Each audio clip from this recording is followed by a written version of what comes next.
आपके स्क्रीन पर जो भीड़ जाते दिख रही है, ये अपनी बात कहने के लिए किसी सरकारी दफ्तर जा रही है। इतनी बड़ी भीड़ की संख्या में वो सरकारी गाड़ियों का पूरा कारवां चल रहा है। इस कारवे के साथ वे अधिकारी भी है, वे तमाम पुलिस वाले हैं जो इनकी बात सुनने के लिए खड़े हैं। आखिर ये पूरा मामला क्या है, हम आपको बताने जा रहे हैं। जब आप खबर को देखेंगे तो निश्चित तौर पे आप भी सोचने के लिए विवश हो जाएंगे कि इस हाईटेक युग में भी ऐसे लोग रहते हैं। तो खबर क्या है उसे देखिए। छत्तीसगढ़ के जिला धमतरी के अंतर्गत भिंगेश्वर थाना पशोद गांव में 2 माह पहले 13 अप्रैल को गांव के ही 27 वर्षीय रोशनी साहू का निधन एक बीमारी के चलते हो गया। सामाजिक रीति रिवाज के मुताबिक परिवारजनों ने उसका शव को कफन दफन कर दिया, लेकिन मौत के ठीक 2 महीने बाद परिवारजनों को दफनाने वाले स्थान पर छेड़छाड़ किए जाने के प्रमाण मिले। मामले में मृतिका के पिता धनेश साहू और भाई चित्रसेन साहू ने 13 जून को गाँव में ही बैठक करवाया। तब पता चला कि युवती के मौत के 1.5 माह बाद ऐसा बताया जा रहा है कि नदी की ओर से लोगों को आधी रात में आते जाते देखा। संदिग्धों को बैठक में बुलाकर पूछताछ की गई।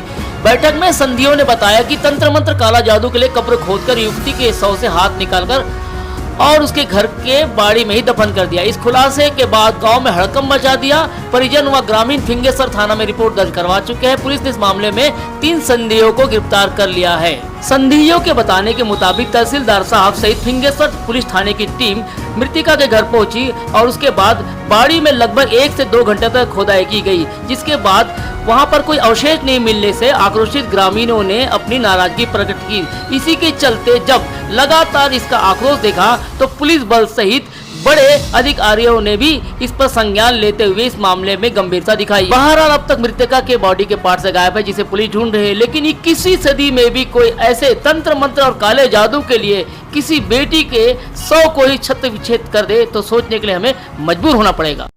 जो हम मांग करने आए थे, अपनी बहन का जो अवशेष गायब है उसको हम लोग चाह रहे हैं कि हमारे पास आ जाए और कार्रवाई फिर से डॉग को मांग किए हैं। वही चाहते हैं कि अच्छा से कार्रवाई हो, जो अंश गायब है वो हमको मिल जाए।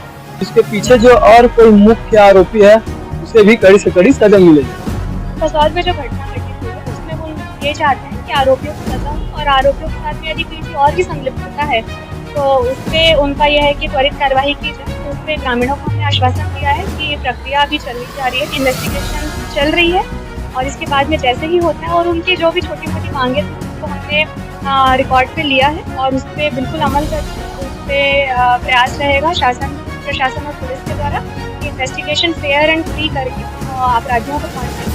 तो इस हिसाब से उनको समझाइश दी गई और उस समझाइश से वो संतुष्ट भी हुए और आगे उस पर कार्रवाई किया जाएगा। नियम जांच टीम पहले भी गई थी, अभी पिछले 2 दिन की ही बातें हैं ये, तो जांच चल रही है। तो जिस समय जिस स्तर की जांच होती है वैसे